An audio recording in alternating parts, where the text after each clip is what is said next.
Welcome to Success in Medicine. I'm Dr. Samir Desai. Growing up in Detroit, Michigan, I still remember, as a child, watching the news regularly and seeing shocking pictures of damage and destruction from natural disasters. In Detroit, we, of course, had our fair share of snowstorms, and I do remember having tornado drills in my elementary and middle schools.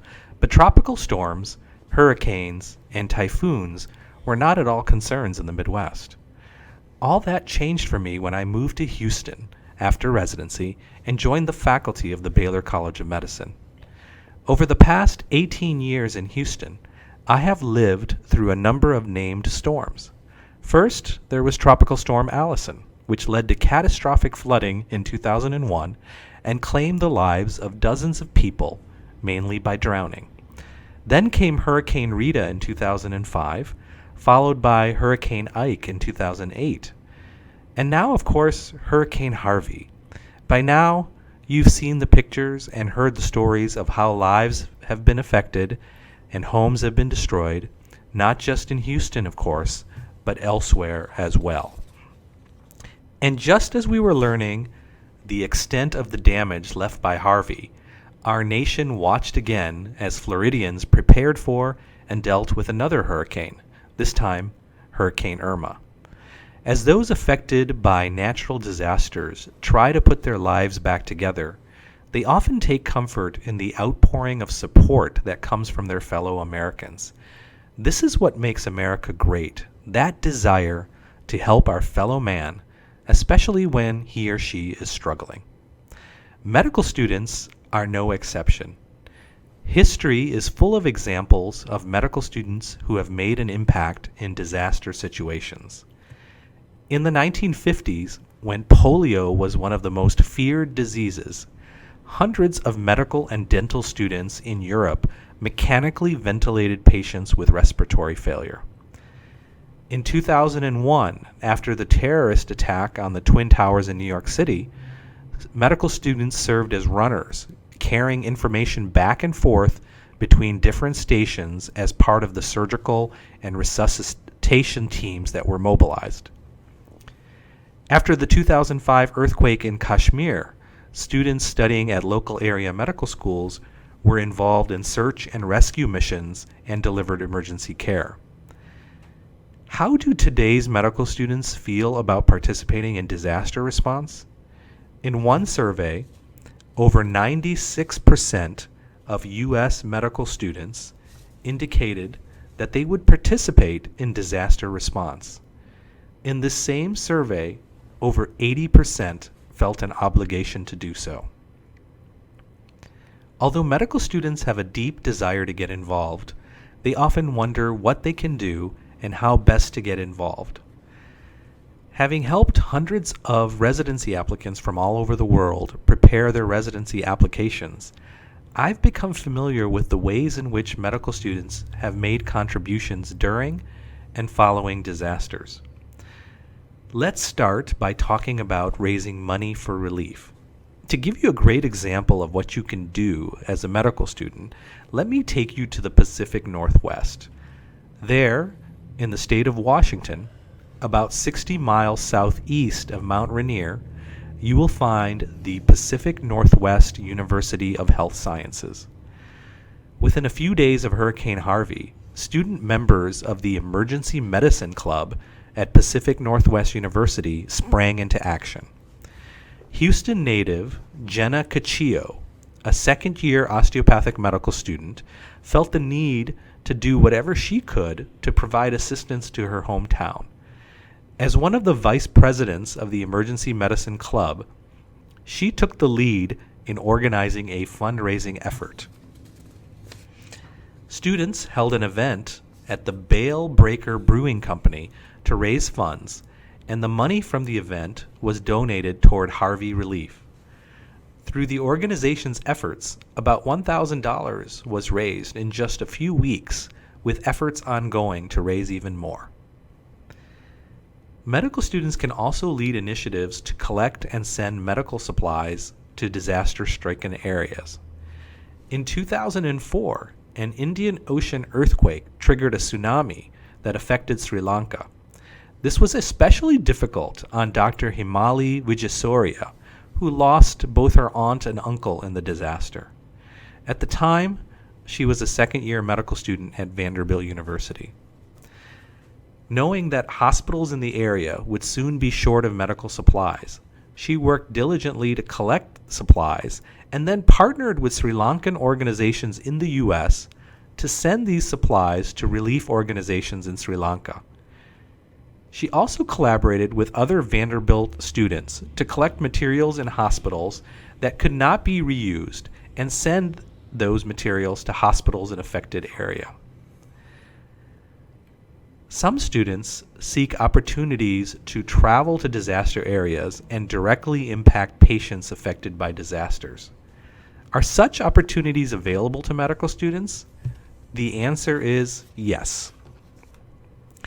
If you're a medical student studying in an area affected by a natural disaster, your proximity to the disaster may allow you to readily get involved.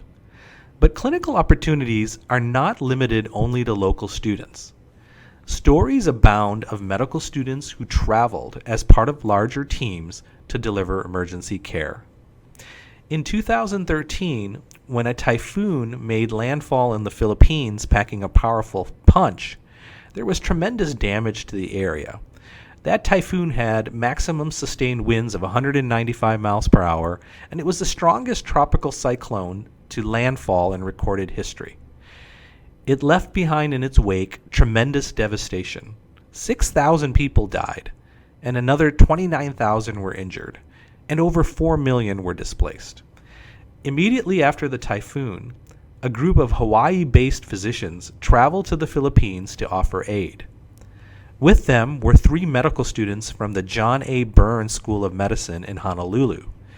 These 3 students worked with other volunteers to set up makeshift clinics in churches, warehouses, and gyms. The team examined patients, distributed medications, and performed surgical procedures.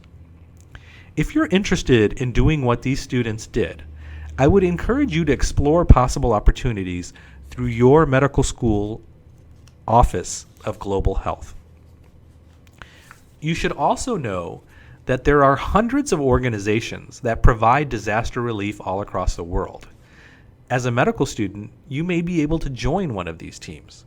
For more information on these organizations, visit the Volunteer Opportunities section of the JAMA Career Center or the International Organizations section of the American Medical Association website.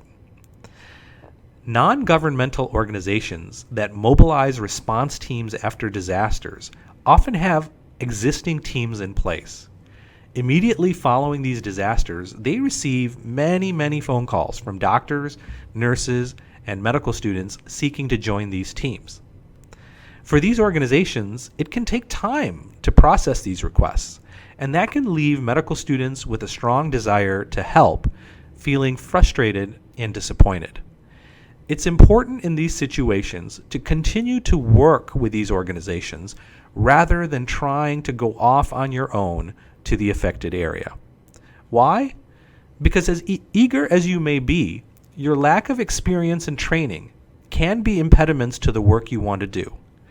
Established non-governmental organizations have in place a system to train volunteers. They also have a support staff to provide the assistance you need while you're there so you can focus on direct patient care. They know how to keep you safe. Remember that crisis areas may have no food, shelter, or services, so you need to know how to take care of yourself in these situations. Do you know how to purify water? How will you store and prepare food when there's no electricity? Remember, you're there to help, but you won't be able to unless you know how to stay safe yourself and, of course, prevent yourself from getting sick. You also have to take stock or inventory of your skills and abilities up to this point as a medical student. If you're a preclinical student, unless you've had significant healthcare experiences prior to medical school, for example as a nurse or as an EMT, you may be ill-prepared to take on an important clinical role, especially in the high-stress environment that follows disasters. As a clinical student, You obviously have more hands-on patient care experiences, but you may still be limited in what you will be able to do. That's not to say that you can't play an important role, but it's important that the team you join finds roles, tasks, and responsibilities that match your level of training. Otherwise, you risk harm not only to the patients that you encounter, but also to yourself. For example, in the aftermath of the 2005 Kashmir earthquake, final year Pakistani medical students reported feeling completely unprepared for what they were asked to do. They had difficulty adequately triaging patients and dealing with pediatric and elderly patients. They sometimes had to make important decisions with no senior attendings available to guide them. Their discomfort was entirely understandable since they lacked disaster management training and prior exposure to emergency situations. But for some of them, the emotional challenges that they experienced after being thrust in roles advanced for their training level was a heavy burden that they carried with them long after the experience. Although there are clearly risks involved in these efforts, most medical students find these experiences tremendously satisfying. In sharing these stories, I hope that you have a better idea of the impact that students have had in disaster situations all across the world, and how you too can get involved. Finally, I would like to leave you with the powerful words of one medical student about why he felt so strongly about helping out those affected in a disaster situation. When Ryan Grant, a second-year student at the West Virginia School of Osteopathic Medicine, organized a volunteer outreach effort to clear out flood-damaged homes in West Virginia, he had this to say. I quote, "In these hard-hit communities, residents' quality of life right now is terrible. It's really a tragic situation. When something like this happens, you don't think twice about trying to help as much as you can." Thank you for joining me for this episode of the Success in Medicine podcast. Until next time, I'm Dr. Samir Desai.